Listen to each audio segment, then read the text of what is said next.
Welcome to another edition of Drugs, Crime, and Politics. Good evening. I'm your host, Buford Terrell. With me tonight is my co-host, Clayton Jones. Good evening. We're glad to have you all with us tonight, and might start out by saying, remember that this is your show. I invite you to participate. We'll get a phone number up in a minute, and if you're watching live, you can call in and we will respond to you on the air. If you're watching us on YouTube or streaming video in some way, you can email me at the address shown and I'll get back to you. We may use your comment on the air later. There have been some interesting news items this week, Clayton. One of local interest to some of you, the University of Texas Health Service Center has been running television ads. They are doing an investigative drug study on a drug that either helps people break cocaine addictions or at least reduce the amount of cocaine that they use. What they're looking for are volunteer subjects over 18 years old who currently use cocaine and would either like to quit or to reduce the amount they're using. They provide all of the drugs and the medical care necessary for the study, and they provide patient confidentiality. So if any of you are in that situation, you might want to consider volunteering to participate in this study. Second thing I want to bring up, Rick Casey in his column this last weekend wrote a column that he titled Conscientious Objectors to the War on Drugs. He was called as part of a jury panel to try a case that involved possession of a small amount of cocaine with intent to deliver. He said he was surprised that the judge had called a panel of 50 people because that's way more than is normally necessary to find a jury of 12. But as the lawyers started questioning the jurors about their ability to serve, a surprising number of them said that they just didn't think they could convict anybody under that statute for the amount of prison time that would be involved, and that ultimately 20% of that jury panel disqualified themselves, saying that they could not apply the law as it was explained to them in this case. Ultimately, a jury was seated. They tried the guy. They did not find him guilty on the intent to distribute. They did convict him on the lesser charge of possession. And I mentioned to some people, yeah, go ahead. Yeah, you know, this is starting to sound like 1932 coming around again. Hard to get convictions, hard to get juries. On alcohol? On the alcohol, and well, we're starting this on cannabis. We don't have to go that far back. I started practicing law in Lubbock, which is about as conservative as you can get in this state. Yes. In 1970. And at that time, possession of any usable amount of marijuana was a felony with a minimum 2-year sentence. And two of my favorite cases that I remember that were reported at the time, 6 seeds in a guy's shirt pocket was a usable amount. The residue left in a pipe bowl after smoking was a usable amount. But by 1970, when I first started practicing and seeing what went on at the courthouse, the district judges there, and as I say, the most conservative part of the state, were actually calling panels of up to 150 people And even with that many people, there were some times that they were not able to get 12 people willing to give someone 2 years in prison for a single joint. And by 1974, the state of Texas had reduced possession of up to 2 ounces from a felony down to a misdemeanor. So I think we're starting to see the same thing happen across the board on the war against drugs now. Right. I know California's having a terrible time seating juries. Yeah. And the ironic thing is, in California, in federal courts, of course, the rules of evidence mean that you cannot mention medical marijuana to the jury at all. You can't even say anything that hints at medical marijuana. But I suspect that most of the jurors they seat, most of the people on those jurors know vaguely that medical marijuana is legal in the state. So you don't see many federal jury trials out there. Especially for possession. Yeah. Well, now, California, it would be a federal trial because California now has gone almost as far as Massachusetts in decriminalizing possession. It's, what, a $50 fine now for up to an ounce? California? Yeah. Yes. Yeah. Massachusetts, $100 for an ounce. Yeah. Yeah. And the interesting development there, I think, is I got news today that in Maine, the Maine House of Representatives in their state legislature, a committee has approved a bill that would remove all state criminal penalties from possession, use, or sale to an adult of marijuana. And it looks likely that it will pass the state house and maybe the entire legislature. Okay. Now, that's going on in Maine. Yeah. You go across the country to Washington State. Yeah. The DEA sent a threatening letter to the governor because it was coming up to legalization in Washington. And now she's backing off on signing the bill. Well, I think that most of the threatening letters in Washington were aimed more at their attempt to restructure medical marijuana in Washington.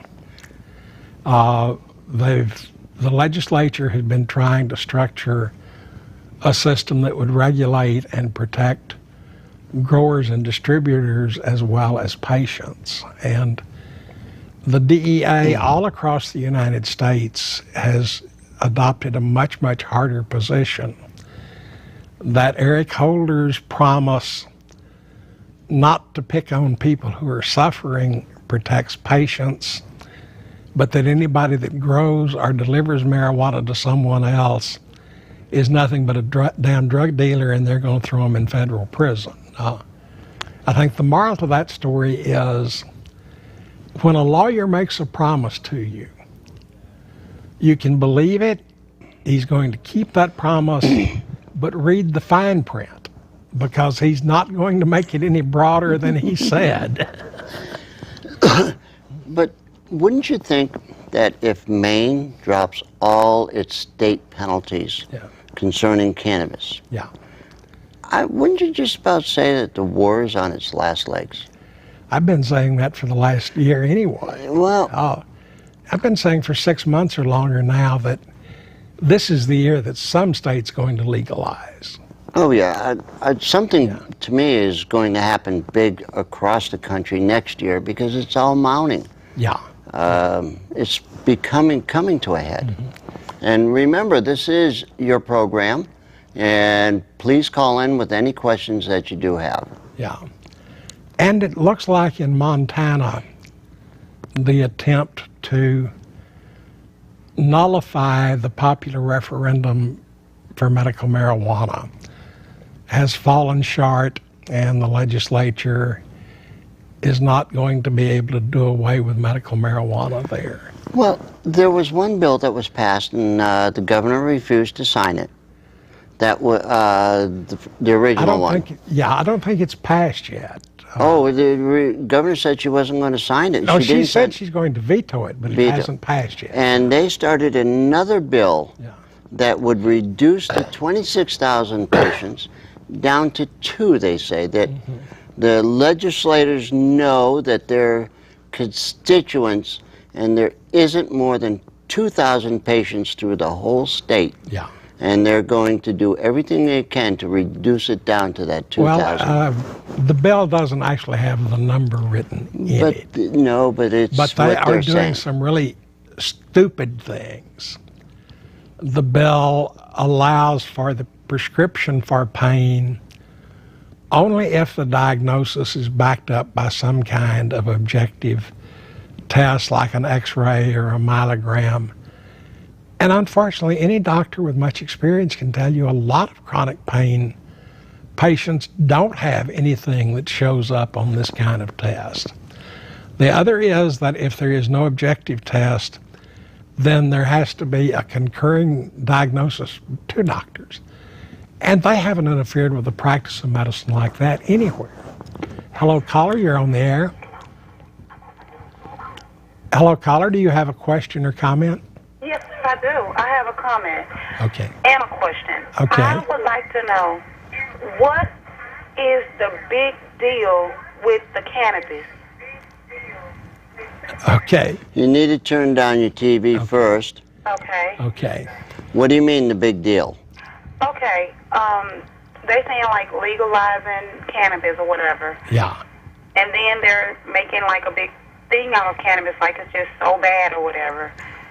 I mean, I'm not understanding, because cannabis, you know, you never hear nobody hurting no one on cannabis or doing nothing or doing no harm to anyone that's smoking cannabis or, you know, something like that. You know what I'm saying? Yeah. It's not like cannabis is a hard drug or anything like that. So I'm not really understanding the whole cannabis situation. Okay.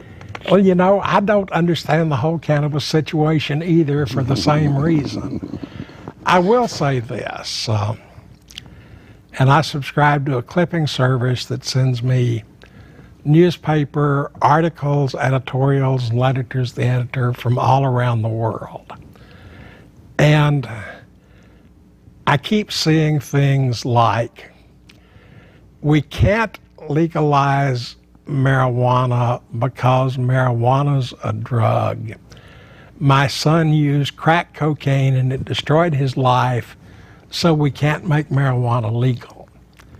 And part of it is we have hung this word drug out there like it means demon or monster, and we apply it to all sorts of things without looking any further.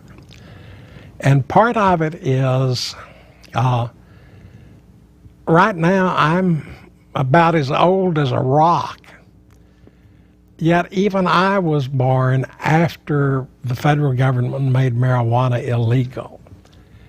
And people just get uncomfortable with changing something that's the only thing they've ever known. Now, my mother and father, they were believers in our government, and they'll tell you today that our government would not lie to us, no matter what. Yeah. I used to say that until I got involved with studying the drug law. And for most purposes, the government does a damn good job and it tells the truth. I can remember traveling before there were interstate highways, and they work. I use U.S. government coast and geodetic survey maps when I go off the roads anywhere. I, most of the time, trust the bottles, the medicine that I get from my pharmacy. So most of the time, yes, the government tells you the truth, but there are some places where it doesn't, and the drug law is one of them. It's about time to take a break. Yep. And for our breaks tonight, we've got some special treats. This year, remember, 420 in Houston happened on 423, so we're going to show you some film clips from the 420 Fest this last Saturday at the Last Concert Cafe. No more! No more! No more! What do we want? When do we want it? All right, y'all are great. We're going to have a lot of good music coming up. But our next speaker is Miss Jodi James. So y'all please put your hands together.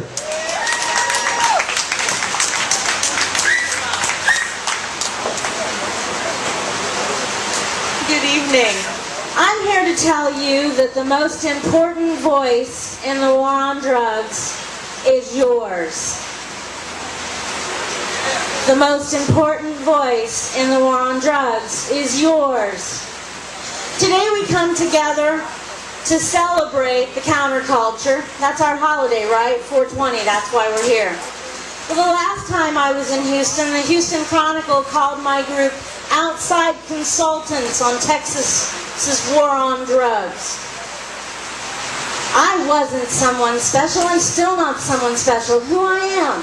They call me Mom. I volunteer in the schools. And on a good day, I get in a cop's face and I say, "You're wrong," and you know you're wrong. And on a better day, I get a hug from someone I love who is alive because marijuana is their medicine. Why do I do this? Because if I don't do this, someone I love is going to die. Why do I do this? Because if I don't do this, someone you love is going to jail. Have you noticed? They're picking them off one by one. How do they do that? Because you're not using your voice. Because the most important voice in ending the war on drugs is yours. I love Steve. God bless him. What do we want? We want marijuana. What do we want? We want it now. How long have we been saying that? Well, here I am, and I'm telling you that it is within our grasp. Most people here are going to agree that we love marijuana. We probably, in the deepest recesses of our hearts, know that marijuana loves us too. We have divine relationships with this plant and divine relationships with the people who we work with who also love this plant. And I'm going to venture a guess that every person who can hear my voice knows dozens of people who could use this medicine if they simply had a source, who are using this medicine, who aren't using this because they're on probation because they use this. We are all invested, and it is all about you. So when I came to Texas, we came at an invitation of Texas Normal and the Drug Policy Forum of Texas. They tend to be leaders in thought and voice. You are among the presence of leaders, and you know what that makes you. Leaders by association, right? Because birds of a feather flock together. That's why you're here. We're going to show our true colors. I was so very grateful when Texas invited that group of outside consultants. We certainly were. Texas, the Chronicle called us outside consultants. We were mothers and brothers, sisters. We were led by a grandmother, bless her heart. We had a moving caravan, again, activists from around the country, and we moved from town to town, traveling at 3 miles an hour behind patients in wheelchairs. We had a prison cell full of prisoners. You guys have the art card parade around here, right? So when we kicked off our parade, some of the art card folks came out because we were decorated with signs. We were flying our colors, not just like today where we all get out our pot t-shirts and we wear them one day a week. We were on a journey to plant seeds. Any of you who have ever had a relationship with the cannabis plant as it grows will recognize the importance of what I'm going to tell you. The rest of you, this is just a great story. Enjoy it. The music's coming in a few minutes. But for those of you who are listening, I was going to start tonight talking about the song "For Everything There Is a season to sow and a season to reap." There's a couple tricks to this whole planting seed things, and that's why I talk to those of you who have a relationship with this plant. When you plant that cannabis seed, I don't know if you know this, but cannabis seeds will lie dormant for years. You can plant them out, scatter them among the wind, and I certainly encourage everyone to plant your seeds. If you're not planting your seeds, you should be eating your seeds, right? He knows, because they are the second highest source of protein. They're good for you. They'll keep your skin in good shape. But if you are planting your seeds, we will overgrow the government. And we are, by leaps and bounds. But let me tell you, this seed will lie dormant until the soil is perfectly prepared. I had an experience with this recently. I live in Florida, he said, and you know, we have one of those yards, a Florida yard, right? Oh, a Texas yard, it looks kind of like this with patches of green stuff that we call grass. So we were going on vacation and taking the dogs, and this is a good time to attempt to grow some grass. So we threw out some seed, some great grass seed, and we turned on the timer and we covered it with straw. We had brought in some fill dirt. And I said to my husband, I said, before you lay those seeds, you've got to prepare that ground. Because the parable of the seeds says that when you scatter your seeds in the wind, some of them, they're going to fall upon stone.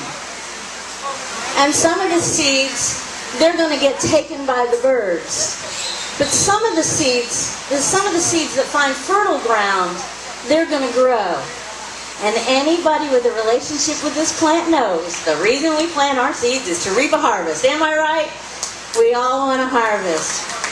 So I am telling you that what I did when I came to Texas with my merry band of pranksters, and I would love to tell you all the fun stories. We were followed for about 200 miles by Texas public safety officers. This was in 2000, and so Jeb Bush was governor of Florida, and GW, of course, was governor of your fine state. I used to argue with my activist friends here about who had the worst governor. After yours was elected, I figured out you guys won. But the moral of the story is we planted seeds, and those seeds, many of which have lied dormant for all these years. But what this group here has been doing is they've been preparing the soil. You heard from Josh. He's been in Austin, and my friend Joe is here. He's been in Austin talking to the folks there. But the real voice, the most important voice in the war on drugs is yours. I need people to commit to me that they are ready to reap a harvest. That they understand that this is our plant, and this is our plant that will save our planet. It's our food and our fiber, it's our fuel, our pharmacopoeia, and our fun. And I need you to join me in taking this to the next level. You know why we need to change marijuana laws. If anyone in this room is not convinced that we need to change marijuana laws, I would be happy to sit down one-on-one with you and counsel you. But what I need for you now is to take the next step. If you're not registered to vote, I need you registered to vote. If you haven't placed that all-important phone call, I need you to make that phone call. Be the one. But more importantly, I need you to prepare your friends. Those voices that you can bring together so that when we call you, you are ready to come.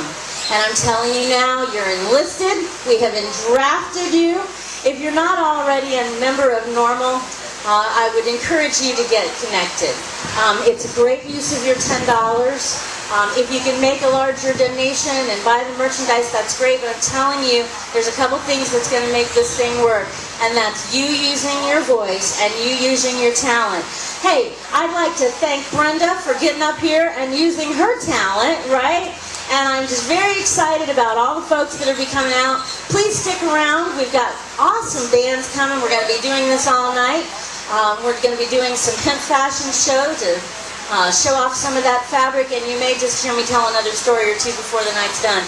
You are the most important voice in the war on drugs, and I would love an opportunity to help you find your place in one of the most important movements of our time. Thank you all very much. You have a great night.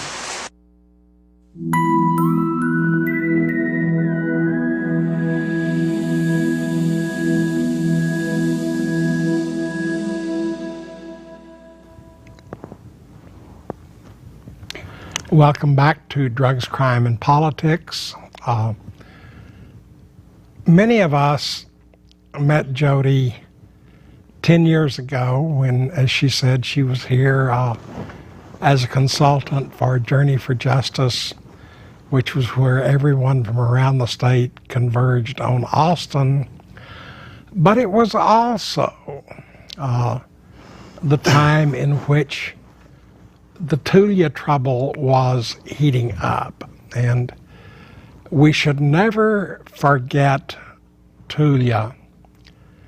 And when we say don't forget Tulia, we also include don't forget Hearn, don't forget Liberty County, and don't forget the Dallas drywall. But in Tulia, a single undercover policeman who was hired after leaving his previous law enforcement job literally one step ahead of the arrest warrants. He had been stealing county property. Went undercover for a multi-jurisdictional task force in the small town of Tulia.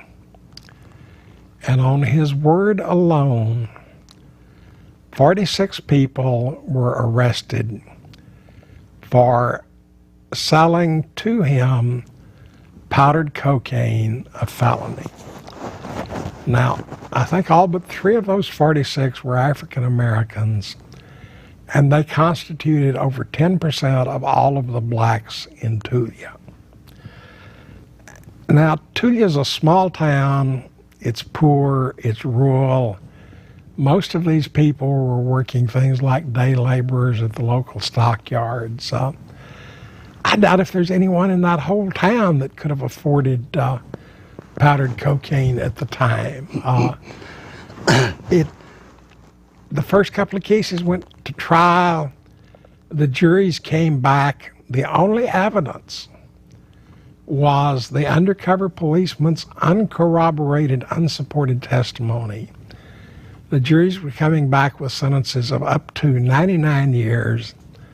As a result, most of the people entered guilty pleas for 20 to 25 years just to be safe. The wheels came off of the whole thing when he filed charges against a woman who happened to have a dated timestamp bank deposit slip proving she had been in Oklahoma City at almost precisely the same hour he claimed she was selling him cocaine. Ultimately, they appointed an outside judge to come in and conduct hearings. He conducted hearings, found out that the policeman was an inveterate liar. He later was convicted of perjury.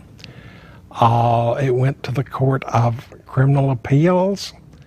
They recommended to the Clemency Board and to the governor that all of the cases be granted unconditional pardons on the ground of actual innocence. This was done in all except 2 cases where the men actually were not convicted of those charges, but instead had probation revoked for other charges they had been on. It's probably the most reeking, nauseating scandal the state has seen. As a result, even the Texas legislature, even those bozos in Austin, passed a law forbidding the use of any state funding for any further multi-jurisdictional drug task force. Now in Hearn, Texas, just up the road from College Station, the same sort of thing. An undercover police officer was brought in. He hung around in the African American community on the basis of his unsupported word. They made arrest of about 20 or so people on cocaine charges. Ultimately, the civil rights lawyers got involved. The U.S. attorney looked at it. ultimately these charges were dropped as well. In Liberty County, just east of Houston, they developed a different racket. The deputy sheriffs would stop cars heading south or west on the roads, search the car and the driver. If there was any significant money, $300 or $400 or more, they would threaten to arrest the driver on drug carrying or smuggling charges, but would let him go if he signed a release saying that he was forfeiting the money to them voluntarily as drug proceeds. This went on for years. So that's a little story of what drug laws do to law enforcement and how Jodi got involved in Texas drug laws. And we're going to take another break and show you some more 420. I'd like to introduce Sherry. They should have had like 2 hours. Come on out, Sherry. About a third.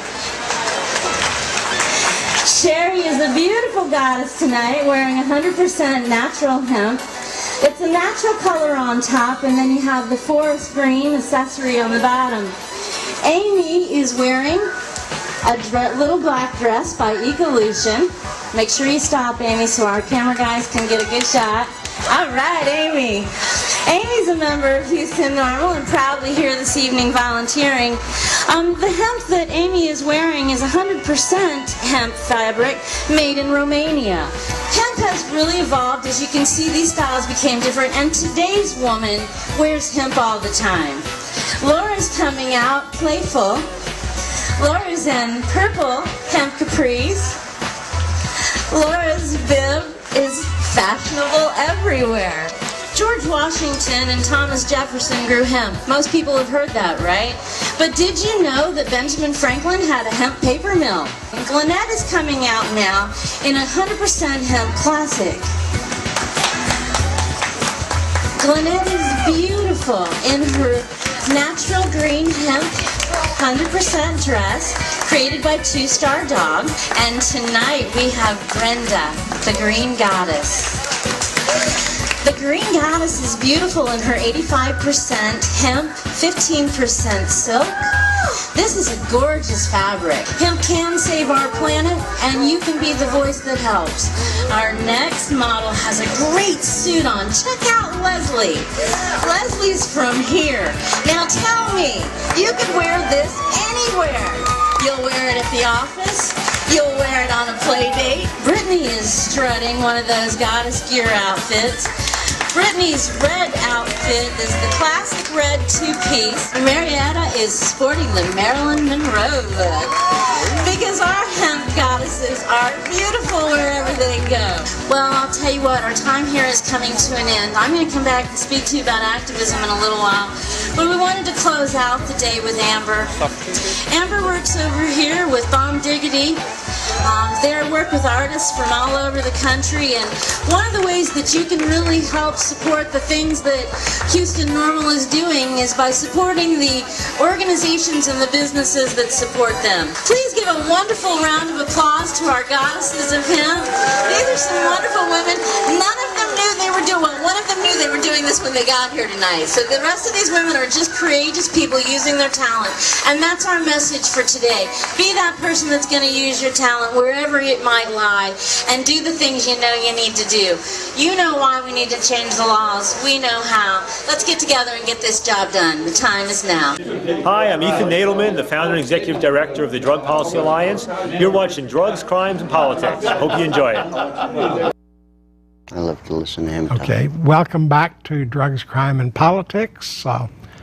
That was the Hemp Fashion Show from this last weekend's 420 Fest. For those of you that's curious, the word cannabis comes from the Dutch word for canvas.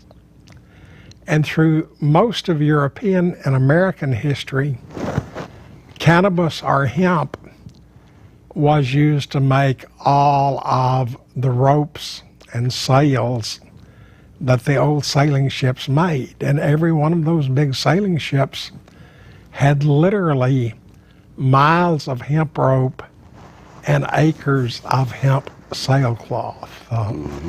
It's a little hard sometimes to dig out this history because people at that time used the words hemp and linen interchangeably, so you never really know whether someone's talking about cannabis or flax. But it provides a large part of our history because it provided the power to make the sails go.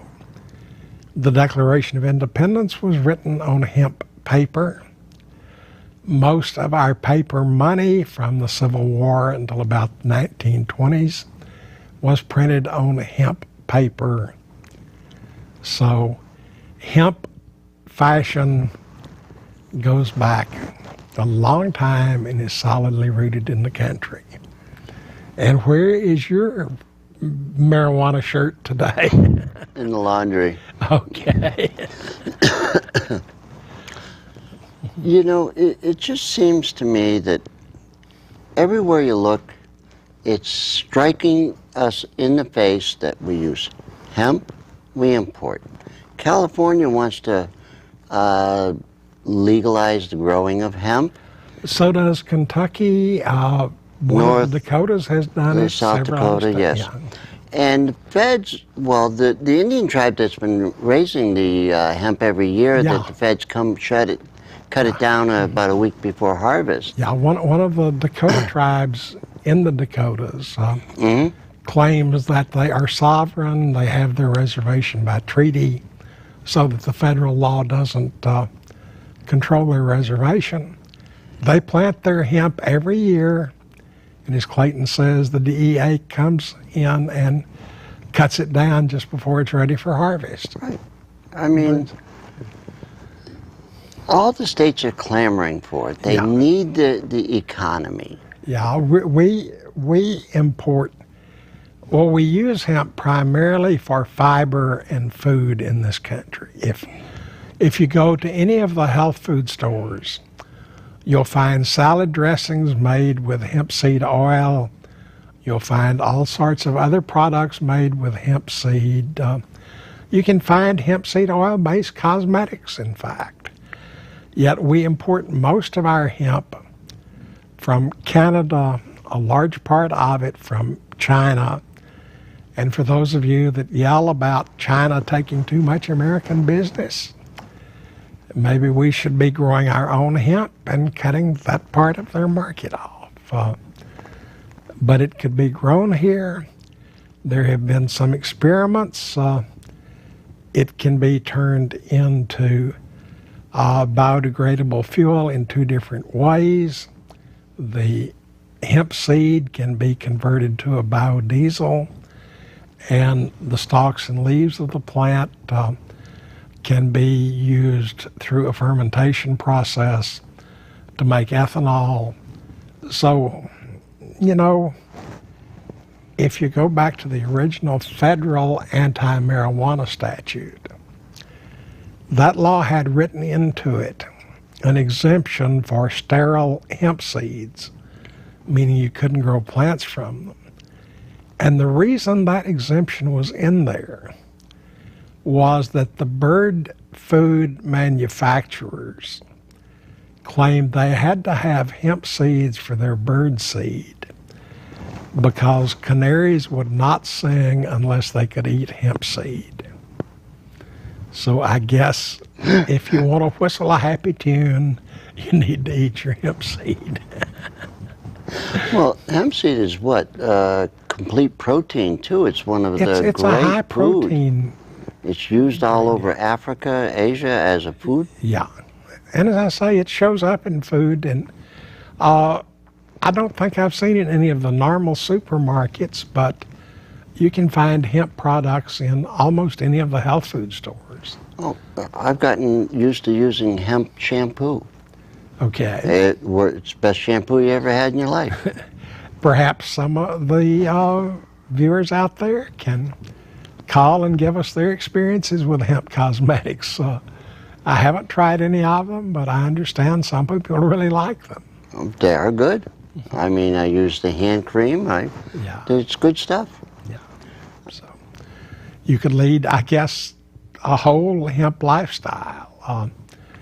Some of you may have heard of Richard Lee, the founder of Amsterdam University in Oakland, California, one of the big business and political leaders in the medical marijuana movement in California and in the legalization movement. Richard got his start here in Houston in the early 1990s with a little store that sold hemp clothing.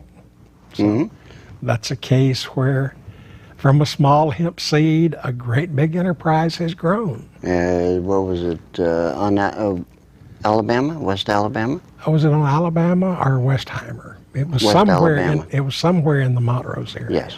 Yeah. And I believe there's still a hemp store or two in that area, aren't there? Not that I know of. Okay. If there is, I sure would like to know about it, because I'd be using it. Yeah. So, I'm sure that there's probably a hemp directory on the internet somewhere. If anybody knows of a good location on the internet to find hemp dealers, legal people using stuff made from imported hemp. Even if it isn't. Well, yeah, but we don't necessarily We can't promote want it. you spreading your name, and we're not supposed to promote illegal activities. We can certainly argue that they should be made legal. And why in the world should American farmers be barred from growing hemp just so that American manufacturers can buy the equivalent product from Canada, China, or Western Europe? I mean, that's silly. There's a hidden benefit if they would start allowing industrial hemp. What's that? Anybody in the area that's growing their own marijuana is going to It's- turn the crop to seeds. Yeah. There's one thing about it. Growing hemp is a darn sure a good way to prevent any kind of usable marijuana from being grown outdoors in the same area. Because the male hemp plants will fertilize the marijuana plants, and they will busily turn to making seeds instead of flowers. And sure enough, there's THC. no longer THC to make the user happy. So. Now, there's been a friend of mine was telling me that they just got some seeds, and I know it's illegal, but they went to Denver. Yeah. And they got the seeds. They have a card from Oregon. Yeah. And they were buying seeds that were very high in CBDs and low in THC. Yeah. And they had just started up raising what they had. And I'd like to tell you how well it comes out as it. Well, for those of you that aren't aware, marijuana has probably well over 100 biologically active chemicals in it. The primary one that we hear about the most is THC, or 9-delta tetrahydrocannabinol. There's also BCD, which stands for... Oh boy, there's about it's a 30 or 40 of them. 30 or 40 of those. Actually, I think there's 68. In most plants, it shows up at about a 1% of the THC level, but it varies. People talk about the different medical effects of the two. I'm not aware of any particularly well-done studies that really go into any detail about the difference between the two or the ratios necessary to get certain effects, but it's certainly a wide open field for research. Let's take another break and then be back in just a few minutes. Good night. Thanks a lot, Steve. Now, as he was saying, there are 2 bills in the legislature, and we've been working on trying to get those things moved forward. They're both in the House of Representatives, and the one that had the hearing on March 1st, HB 548, had a really good hearing in terms of the testimony that was given. There was nobody there testifying opposed to the bill. The problem with HB 548 right now is that the committee chair, Representative Pete Gallego, has refused to put it up for a vote in committee, and I've called many times and talked to his staff and to the Criminal Jurisprudence Committee staff, which is the committee that the bill is in, and they say he won't put it up for a vote because he doesn't have the votes to move it forward. So basically what he's saying is he doesn't want to put it up for a vote and have those people down on the record voting yay or nay on this bill. So we've had people calling, writing letters, emailing, trying to get the vote for this bill, and it's still stuck in committee. You can contact Representative Pete Gallego on the Texas Legislature's website. If you look at texasnormal.org or our Facebook, we have that contact information posted up there so that you can get in touch with him and with your representatives, because we're focusing on these representatives because they are on these committees, but you really need to be getting involved with your specific representative's office as well, and letting them know that you would like to see them sponsor this kind of legislation in the next legislative session. Because if your representative doesn't support it, mine doesn't, and your neighbor's doesn't, then there's no way that these bills are going to move forward. Now, in terms of the medical marijuana bill, HB 1491, that's been put into the Public Health Committee in the House of Representatives at the Capitol. Unfortunately, the chair of the Public Health Committee, Representative Lois Polkhorst, has refused to even allow HB 1491 to have a hearing. Why? We don't know, because I do know from National Normal that, and this is the good news, that Texans have taken more action on those 2 bills than any other bills in the whole country that have anything to do with marijuana. In the first 3 weeks, we had almost 3,000 letters sent through online means through National Normal's, just from National Normal's website. That doesn't count the phone calls and physical letters that people send or direct mail that they send to their representatives.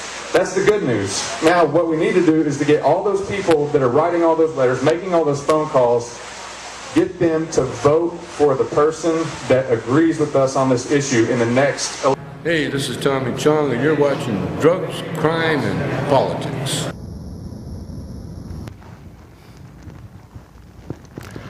Welcome back to Drugs, Crime, and Politics. I think I'll put my political 2 cents worth in here. Go for it. Unfortunately, any real meaningful reform of the drug laws has to take effect at the federal level.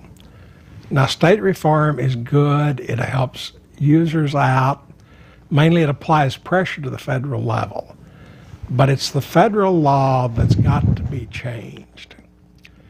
There are a bunch of loudmouth, screaming congressmen running around the District of Columbia now, shouting their heads off about how much they want to cut government spending. That's their whole goal in life, is cut government spending. Yet I have not heard any one of these cut government spending people suggest shutting down the DEA and the Office of National Drug Control Policy. Yet a study done 2 or 3 years ago by Professor Jeffrey Merow of the Economics Department at Harvard pretty well showed by pretty conclusive figures that simply legalizing marijuana at the federal level would save $7.1 billion, that's with a B, $1 billion a year. That's more than nearly all of the suggested savings that have come out this year put together. He also pointed out that it would reduce the size of the federal prisons by half. So any of you out there that want to cut government spending, or any of you out there that support any of these Congress critters that want to cut government spending, tell them the simplest, quickest, easiest way to get a large cut in government spending is to remove the criminal penalties from marijuana. It would be better to remove criminal penalties from all recreational drugs, but marijuana is a good one to start. $7 billion a year is not a savings to sneeze at.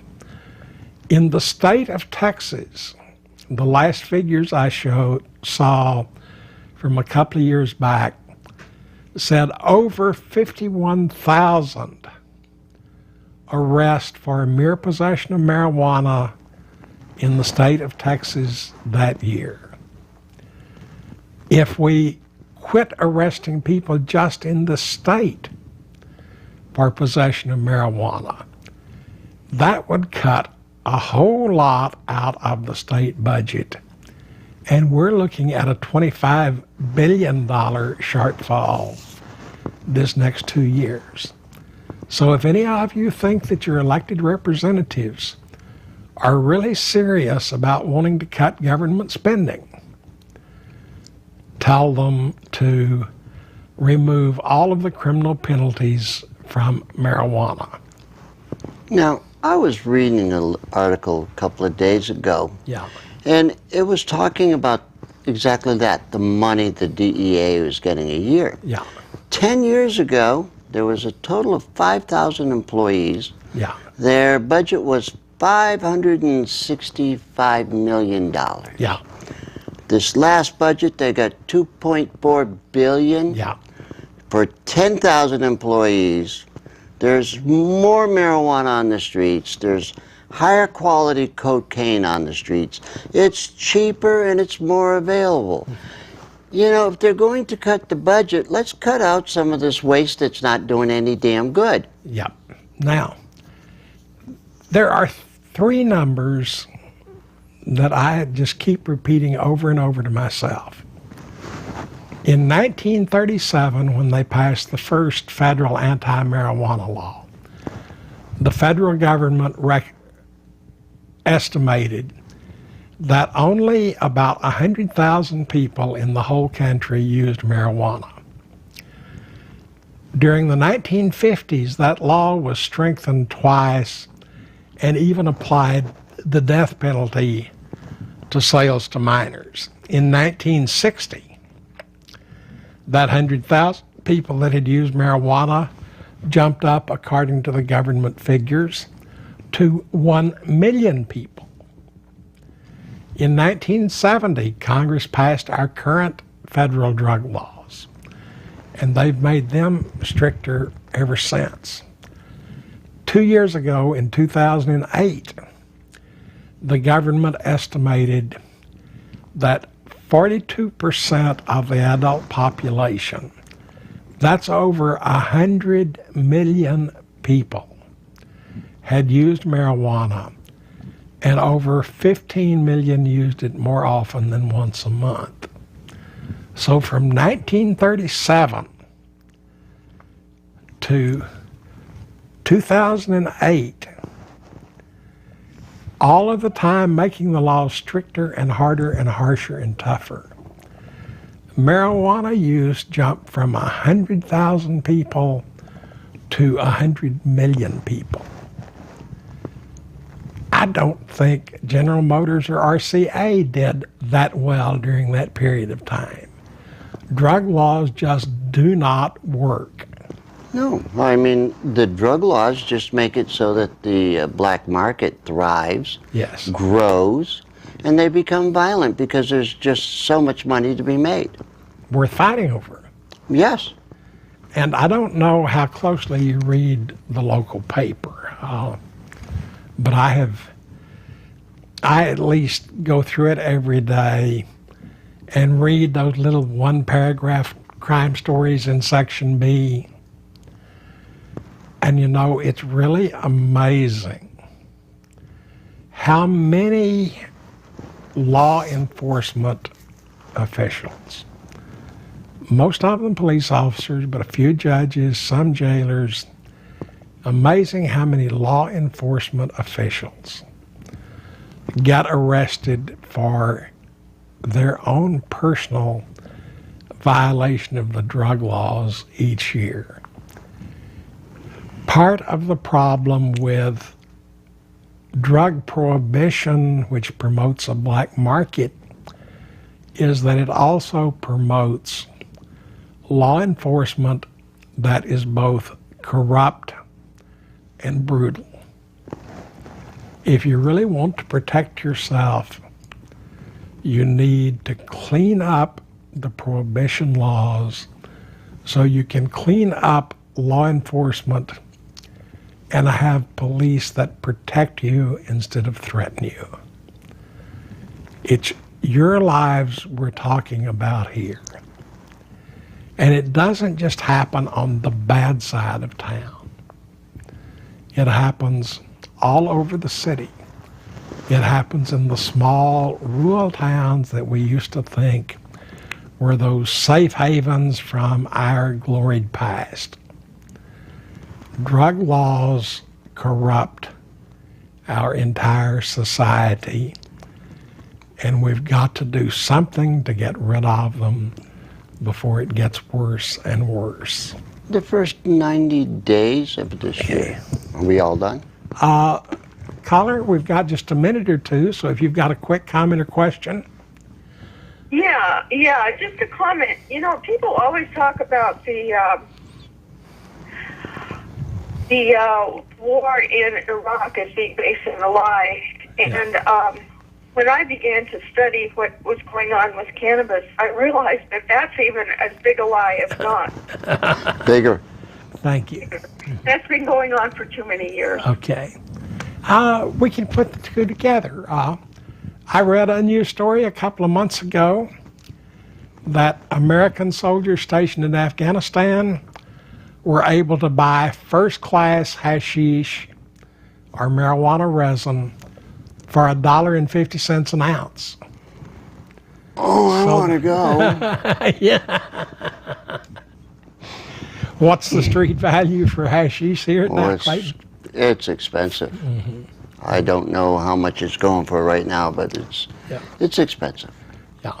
But ask yourself, why does marijuana, a common plant, easy to grow, that's simply harvested, trimmed, and dried, why does it cost any more than the broccoli you find in your supermarket? Shouldn't. That's what the drug laws have done to us. On May 7th, we will have the Caravan for Justice going to Austin to present these issues to the legislature. More information on that on both the DPFT and the Houston Normal websites. If you can make it to Austin, please do so. And thank you and good night. Yeah, let's see if we can get a good caravan of people going up there on May 7th. Let's show them that we really care about these drug laws.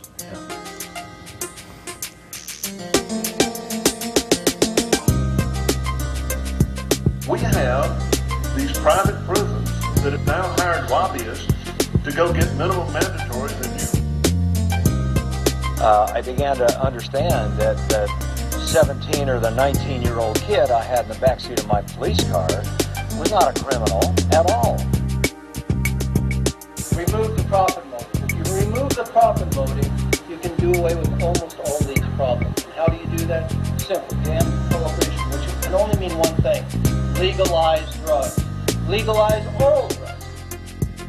If we really want to improve our urban neighborhoods, the most important thing that we could do, the single most important thing that we could do, is end the war on drugs.